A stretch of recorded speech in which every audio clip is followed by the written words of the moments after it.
This story is titled, My Wife Secretly Adopted a Child While I Was Deployed and Forged My Signature. Then my whole family helped her hide it from me until I returned. Hi everyone! Before we dive in, a quick favor. If you enjoy content like this, please hit the subscribe button. It's free, supports the channel, and makes sure you never miss out on amazing videos. Alright, let's get started. Hey everyone! Never thought I'd be here airing my personal mess, but I don't know what else to do. My head's still spinning from what went down. I'm using a throwaway because my sister's on my main account, and I'm not ready for her lectures. Anyway, here's the deal. I'm 28, male, married to Aspen, 27 female, for 5 years. Up until recently, I thought we had a solid marriage. Turns out I was completely wrong. We met in college during our senior year. I was wrapping up my degree in military science, and Aspen was studying elementary education. She was outgoing, funny, and didn't flinch when I told her I was heading into the military. Most women I dated either weren't interested or straight up bailed as soon as I mentioned deployments. Aspen was different. She said she liked how driven I was, and that she respected what I wanted to do. At the time, I thought I'd lucked out. We dated for about a year before I proposed. Our wedding was small, just close family and friends. We didn't want to waste money on a big show when we had long-term plans. I started my officer training, and Aspen got a teaching job near the base. We bought a modest house, nothing fancy but good enough to start our life. We always talked about having kids, but we agreed to wait a few years. We set a plan that both of us agreed upon. I'd finish my first couple of deployments, we'd build up some savings, and then start trying. Aspen was completely on board. Last year, I got orders for a 9-month deployment overseas. Aspen took it hard, but said she'd manage. She told me she'd stay busy with work, house projects, and volunteering at a local daycare near her school. It seemed like a good setup. Aspen had always been involved in the community, especially with military spouses. She even ran a support group for new wives, helping them adjust to the challenges of deployment life. I left thinking everything at home was fine. We kept in touch as much as we could while I was gone. Aspen would call or text whenever I had service, and in the beginning, our conversations felt normal. She talked about repainting the living room, planting a garden, and volunteering at the daycare. We video called often, usually every few days unless we were running operations, but something started to feel off about 4 months into deployment. Aspen started acting weird during our calls. She'd always be in the kitchen or our bedroom, never show the rest of the house. Her tone started to shift. She kept mentioning how quiet and lonely the house was, how much she missed having me around, and how fulfilling it was to spend time with the kids at the daycare. I tried to be supportive, figured she was just struggling with the deployment, reminded her we'd start our family soon enough. She'd get this strange look sometimes, say stuff like she couldn't wait to show me all the changes she'd made. I assumed she meant house decorations or maybe a new garden. Then she started talking about one kid in particular, a little girl named Ren.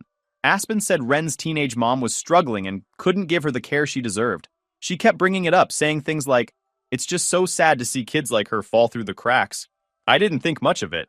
Aspen's always had a big heart, and I figured she was just venting. I told her to hang in there, and reminded her that we'd start our family when I got back. Fast forward to my homecoming. After 20 hours of traveling, I was beyond exhausted. All I wanted was to drop my bags, shower, and crash in my own bed.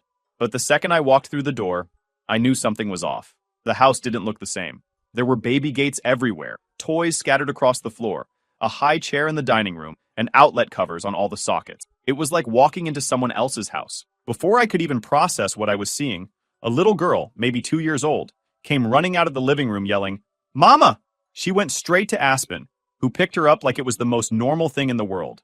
I just stood there, frozen, trying to make sense of what was happening. That's when Aspen turned to me with that weird smile on her face and said, "Hey, meet Ren, our daughter." Like she's introducing me to a new pet or something. I wish I could say I handled it gracefully, but I didn't. I couldn't even speak. My brain was still stuck on the fact that I'd left 9 months ago to a house with no kids and came back to a toddler. I didn't even get a, "Hey, honey, welcome home." Instead, I came back to, "Oh, by the way, I made a massive life-changing decision without you. Surprise. Here's our kid." I was so stunned I couldn't even get words out at first. Aspen must have noticed I wasn't reacting because she started rambling. She said she met Ren at the daycare, found out her mom was giving her up, and just knew she was meant to be ours. She kept talking about how she couldn't let Ren end up in the foster system, and how adopting her was the right thing to do. When I finally managed to find my voice, I was like, "Are you kidding me, Aspen? You made a decision like this without even talking to me?" She immediately got defensive, saying she tried to bring it up during our calls, but just couldn't figure out how to say it. Then she hit me with the whole, "I did what's best for our family" line, saying I'd get it once I spent time with Ren. Meanwhile, the kid's just standing there, wide-eyed and clutching some stuffed animal, looking totally lost while we're going at it. But the thing is, Aspen didn't just adopt Ren. She forged my signature on all the paperwork. She made a life-altering decision without consulting me, and she pretended I was 100% on board. But it didn't stop there. Apparently, my entire family knew. My parents, my sister, even my grandparents. They were all in on it. While I was deployed, they'd been visiting Aspen, babysitting Ren, and helping her get the house ready for our new family. They all thought this would be some grand surprise to welcome me home, which they did, in the most fucked up way. At that point, I couldn't even look at Aspen. I grabbed my still-packed deployment bag and headed for the door. Aspen followed me, crying and begging me not to leave. She kept saying I just needed time to adjust and that she'd done this for us. When I didn't respond, she got defensive and started accusing me of abandoning our family. I didn't bother arguing. I got in my car and drove to my buddy Jackson's place. When I got there, I just sat in his driveway for a while. I couldn't believe this was my life. The woman I trusted, the one who always insisted we make big decisions together, had gone behind my back and done something this huge. And my family, how could they be okay with this? How could they not think to call me even once and say, "Hey, are you cool with adopting a kid while you're gone?" I spent that first night at Jackson's house, replaying everything in my head.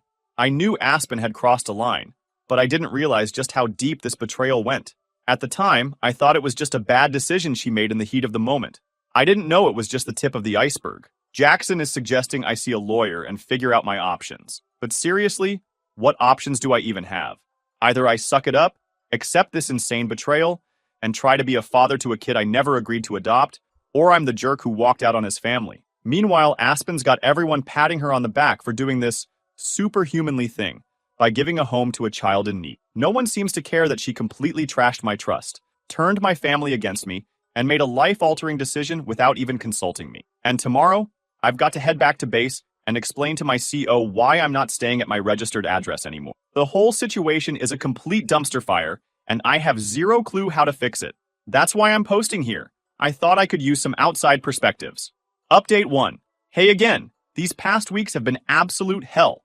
I thought of giving you an update. So the first thing I did the next morning after staying at Jackson's house was call a military family lawyer. I needed to know what my options were, just like what Jackson suggested. So I laid it all out for the lawyer.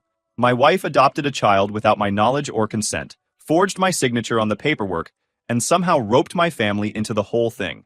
I told him I didn't even know what my legal rights were in this situation. "This isn't just a domestic issue," he said. "It's fraud, plain and simple." He explained that forging my signature on legal documents, especially for something as big as adoption, was a serious crime.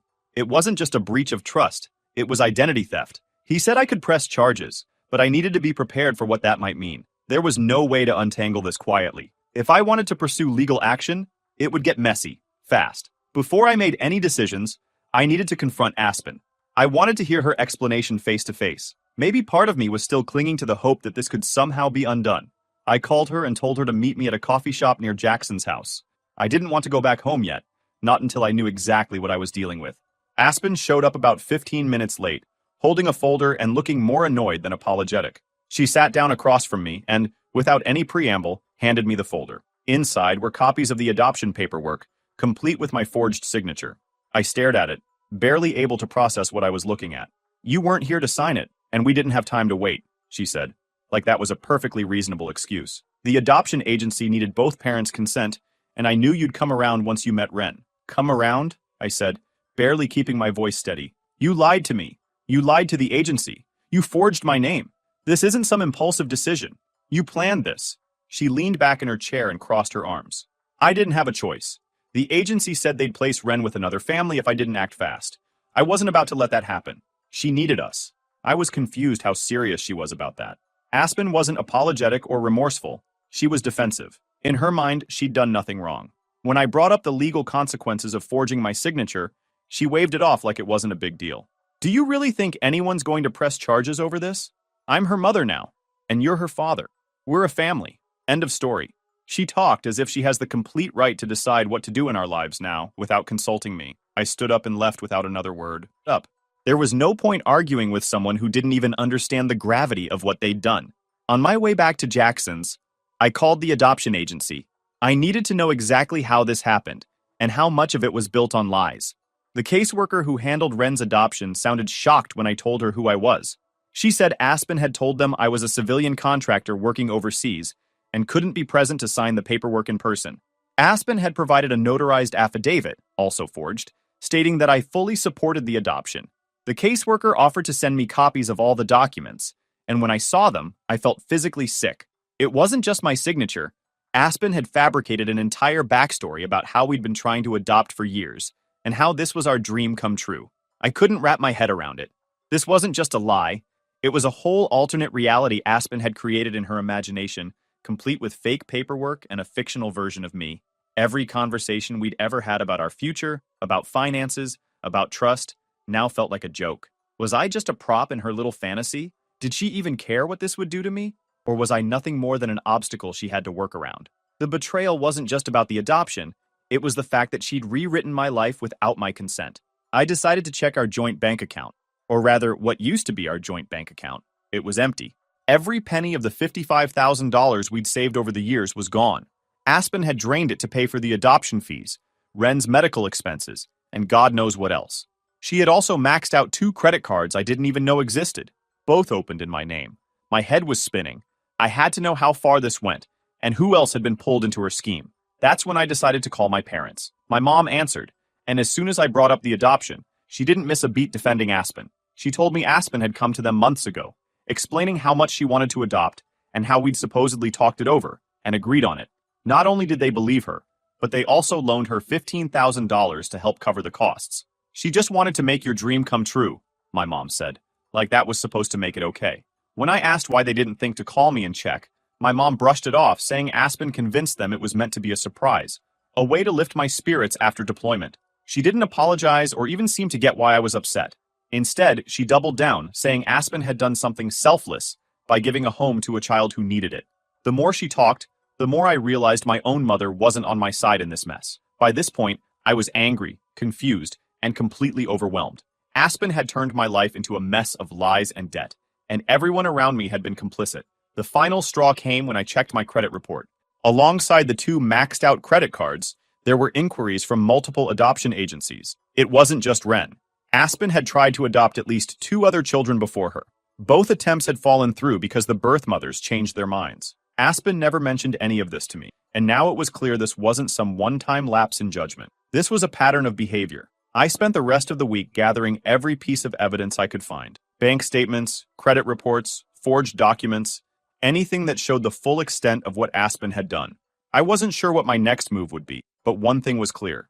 This wasn't just about saving my marriage anymore. Aspen's lies had put me in legal and financial jeopardy, and I couldn't just let it slide. While all this was happening, Aspen kept texting and calling me. Her messages were a mix of apologies, justifications, and guilt trips. One minute, she'd beg me to come home and fix this together. The next, she'd accuse me of abandoning my family. When I didn't respond, she started sending pictures of Ren, saying things like, she misses her daddy, and how can you walk away from her? I blocked her number. That didn't stop her. She started reaching out to my family, trying to turn them against me. My parents called, saying I needed to move past this and focus on what's best for Ren. My mom even said, you're her father now, whether you like it or not. I reminded her that I didn't agree to any of this, but she just kept saying how much Ren needed me. It was like no one cared about how Aspen had lied and manipulated everyone. They only saw the outcome, a child who needed a home. My sister Dakota, however, finally started to see the bigger picture. She came to visit me at Jackson's house, and for the first time, she admitted she felt duped. Aspen had told her a completely different story, claiming we'd talked about adoption before my deployment and that I was supportive but too focused on work to handle the details. Dakota said she believed Aspen because it sounded like something I'd say. Hearing that made me realize just how much Aspen had manipulated not only me, but everyone around us. She had crafted this narrative so perfectly that no one thought to question her. Things escalated when my parents showed up at Jackson's unannounced. My dad was quiet, but my mom went straight into a lecture about how I was punishing Aspen for being proactive. She said Aspen was lonely during my deployment, and that adopting Ren was her way of coping. I told her this wasn't about loneliness. It was about lies and fraud. She brushed it off, saying, she had good intentions. Isn't that what matters? I lost it. I told them both that Aspen had drained our savings, maxed out credit cards, and forged my signature. I showed them the documents. My dad looked shocked, but my mom just said, "Money comes and goes, but family is forever." I was completely stunned. They weren't just complicit, they were enablers. They didn't see the damage she caused or the trust she shattered. I told them I needed space and asked them not to contact me until they could see things from my perspective. They left reluctantly, my mom muttering something about me being too rigid. The next day, I received an email from Aspen's school district. Apparently, the adoption agency had reported the fraud to them, and they were conducting their own investigation. Aspen was placed on administrative leave while they sorted through the allegations. She wasted no time spinning the situation on Facebook. She posted this long, emotional rant about how she was being punished for trying to give a child a loving home. She wrote about how hard it was to be a military wife and how she had to make impossible decisions while I was gone. Of course, people ate it up. Her friends and even some of my family members commented with messages of support, calling her a hero and shaming me for abandoning my responsibilities. At this point, I felt like I was living in an alternate reality. Aspen had managed to twist the narrative so completely that I was the villain in a story where she was the selfless heroine. The worst part was seeing pictures of Ren on her posts. She used that kid as a prop to gain sympathy, and it made me furious. Ren didn't ask for any of this. She was just a toddler caught in a web of lies, and Aspen was the one who put her there. Meanwhile, the lawyer started preparing the fraud case. He said we had enough evidence to press charges, but he warned me it would be a long and messy process. On top of that, there was the matter of undoing the adoption. Legally, I was listed as Ren's father, which meant I had obligations whether I liked it or not. The lawyer said we could fight to have the adoption invalidated due to the fraud, but it would be an uphill battle.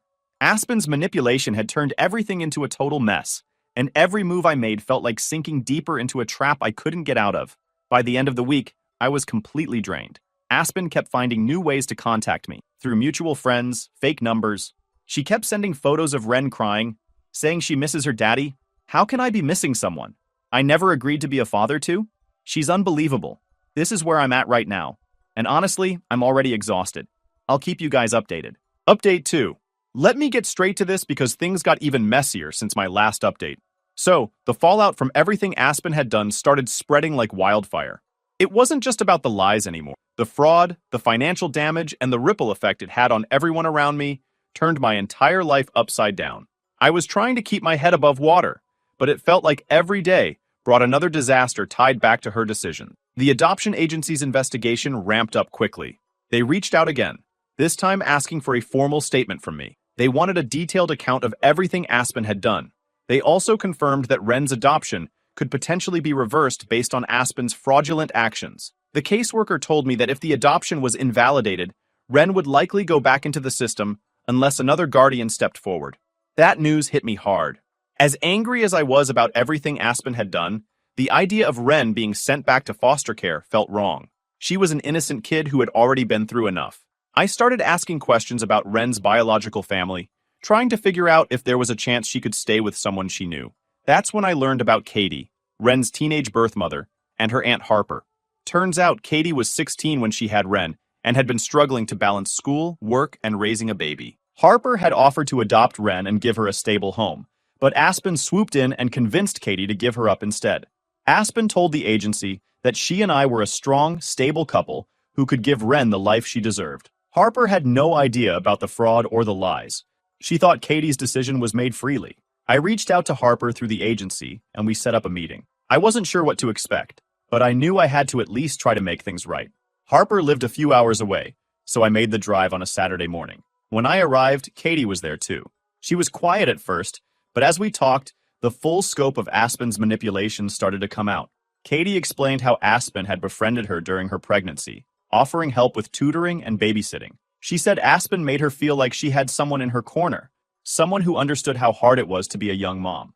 Over time, Aspen started suggesting that adoption might be the best option for Ren. She painted this rosy picture of what life with us would be like: 2 loving parents, a safe home, and financial stability. Katie said she only agreed because Aspen seemed so genuine. She had no idea I wasn't involved, or that Aspen was lying about my consent. Hearing all of this made me feel sick to my stomach. Aspen messed with me, and she straight up manipulated a vulnerable teenager into giving up her child with lies. Harper said they were ready to take Ren back if the adoption got reversed, but they were worried about how long it would all take.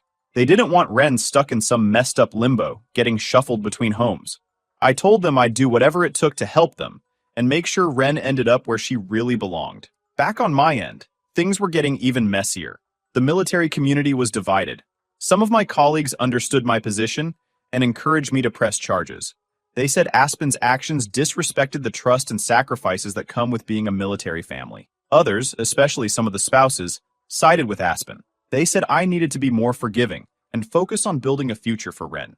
It felt like no matter where I turned, someone had an opinion about what I should do. As all of this unfolded, Aspen didn't give up on trying to contact me. She showed up at Jackson's house twice, demanding to talk. The second time, she left a handwritten letter in the mailbox. In it, she apologized if she hurt me, but insisted that everything she did was for the good of our family. She begged me to come home and give our daughter a chance. She said we could go to therapy, work through the trust issues, and start fresh. It was ridiculous. How do you start fresh when someone has lied about everything? My lawyer is keeping me grounded, reminding me we had a strong case to invalidate the adoption, but it is going to be a long process. Aspen's not backing down. She's claiming my deployment forced her to make these decisions, and arguing that everything she did was for Ren's best interest. On top of that, she's twisting my reaction as proof that I'm somehow unfit to be a father. It's a mess, and every time it feels like we're getting somewhere, another issue pops up. Honestly, I have no idea how this will play out, but I'll update once there's more clarity. Thanks for sticking with me through this chaos. Update 3. Hey everyone, I figured it was time to give an update now that the court proceedings have finally kicked off. Let me tell you, this whole thing has been a draining experience in every possible way. By the time we got to the trial, I was already done with the marriage emotionally. Aspen had burned every bridge, and there was no coming back from it. Still, that didn't make dealing with the legal mess any easier. It's like trying to untangle a knot someone keeps tightening just to spite you. Anyway, here's how it's been going so far. The first issue was Ren. The court had to decide whether the adoption would stand or if it would be reversed based on the evidence of fraud. Harper and Katie, Ren's biological family, were pushing for custody. They presented a clear case. They were stable, capable, and had been ready to adopt Ren before Aspen interfered. My lawyer argued that the adoption should never have been approved in the first place due to the forged document. Aspen, of course, fought back, claiming that removing Ren would cause her irreparable harm. She painted herself as a devoted mother who was just trying to do the right thing. The hearings dragged on for weeks. Every session was a painful reminder of how far Aspen had gone to create this mess. She brought in character witnesses, friends, colleagues, and even my own parents, who testified about what a loving mother she was. I couldn't believe my parents were still supporting her after everything. My mom especially was completely convinced that Aspen's intentions somehow justified her actions. My dad was more subdued, but he didn't speak up against her either. The court eventually ruled to invalidate the adoption. The judge cited the forged documents, the lies to the adoption agency, and Aspen's manipulation of Katie as reasons why the adoption couldn't stand. Ren was placed with Harper, and the agency worked with her to finalize the transfer of custody. While I was relieved that Ren would finally have a stable home, it was bittersweet. She didn't deserve any of this. Aspen had uprooted her life and dragged her into a situation she didn't understand. I hoped Harper and Katie would give her the stability she needed to heal. Once the adoption was overturned, the divorce started moving forward. Well, sort of. Aspen made sure it wasn't smooth sailing. True to form, she dragged out every decision, refusing to settle on anything. She even demanded spousal support, claiming I had abandoned her and left her with no financial stability. My lawyer shut that nonsense down fast, pointing out that she'd drained our savings and left me with a mountain of debt. Still, the back and forth with her lawyer was draining. Every email felt like a slap in the face, a constant reminder of just how far things had fallen apart. Then, there was the financial fallout. Aspen's spending spree during her adoption mission had left me nearly $80,000 in debt. Some of it was cleared after I filed a fraud report, but a big chunk was still hanging over my head. Aspen tried to argue that the debt was shared marital responsibility, since we were married when it was incurred. My lawyer fought hard, and eventually, the court ruled that she was responsible for paying back a good portion of it. Did I expect her to actually pay it? Not really. But at least on paper, she was held accountable for once. Her behavior during the divorce was absolutely wild. She showed up at my base more than once, causing scenes and demanding to talk. At one point, she even brought printed photos of Ren and handed them out to my coworkers, claiming I was abandoning our daughter. Security had to escort her out twice. My CO was understanding and suggested I take some leave to deal with everything. I also decided to put in for a transfer after the divorce was finalized. Staying in the same town as Aspen felt unbearable. Meanwhile, Aspen continued her drama on social media. She posted these ridiculously long updates about how she was being punished for trying to give a child a loving home. Let her spin her web. I was done trying to defend myself to people who only knew her version of the story. The one small silver lining in all of this was my sister Dakota finally coming around. She started off as one of Aspen's biggest supporters, but as more details came out, she realized how manipulative Aspen had been. Dakota actually apologized for siding with her and even testified during the divorce proceedings about the lies Aspen had told her. It wasn't like everything magically got better, but at least I had one family member who saw the truth and had my back. Aspen's parents, though, whole different story. They doubled down hard, blaming me for pushing Aspen into desperate decisions by being emotionally unavailable during deployment. Right, because me being overseas justifies forgery, lies, and manipulation. At some point, I just stopped trying to reason with them. They're too far into Aspen's version of reality, and honestly, I don't have the energy to deal with it. Final update. Hey everyone, it's been a long road since my last post, but I finally have some closure. This whole situation has been a wild ride, and if nothing else, I've learned more about resilience and starting over than I ever thought I'd need to. As the months dragged on, I started making plans for life after the divorce. I sold the house, too many bad memories tied to it, and decided I didn't want to stay somewhere that constantly reminded me of everything Aspen had done. I found a smaller place closer to my new base, somewhere I could finally hit reset. On top of that, I began the slow, painful process of digging myself out of the financial mess she left behind. It wasn't easy, but I tightened my budget, picked up extra shifts, and slowly started to see the light at the end of the tunnel. When the final divorce hearing came, it was this weird mix of relief and frustration. The court officially dissolved the marriage and ruled Aspen was responsible for part of the debt she racked up. But let's be real, the odds of her actually paying up are next to none. Still, walking out of that courtroom felt like shedding a 500-pound weight. I was finally free from her lies and manipulation, and honestly, that freedom was worth more than anything the court would have awarded me. Aspen's reaction to the divorce was exactly what you'd expect. She launched into another social media tirade, accusing me of abandoning her and leaving her destitute. She claimed she was being punished for trying to make a difference, and vowed to appeal the court's decisions. I didn't take the bait. Let her yell into the void. I was focused on moving forward. After getting the hell out of the divorce process, I was focused on getting my finances back on track.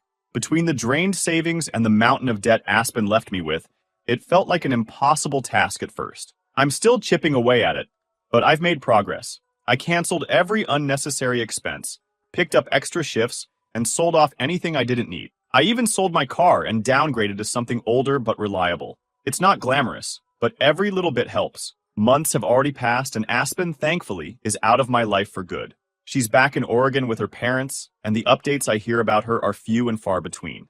Apparently, she's still working at her dad's hardware store and occasionally stirring up drama online, but fewer people are paying attention these days.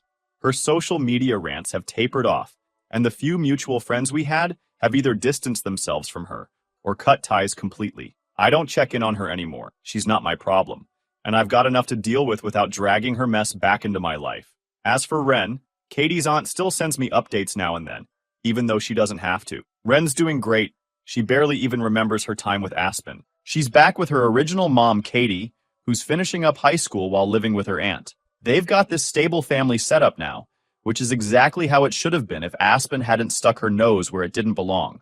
Honestly, seeing them doing so well is a bit of a relief. And the military community? They've had my back more than I ever expected, which has been a lifesaver. In the end, life isn't perfect, but it's better. I'm not where I want to be yet, but I'm on my way. For the first time in a long time, I feel like I'm in control of my own life again. And honestly, that's enough for now. Thanks for sticking with me through this whole mess. I don't know what the future holds, but I'll keep taking it one step at a time.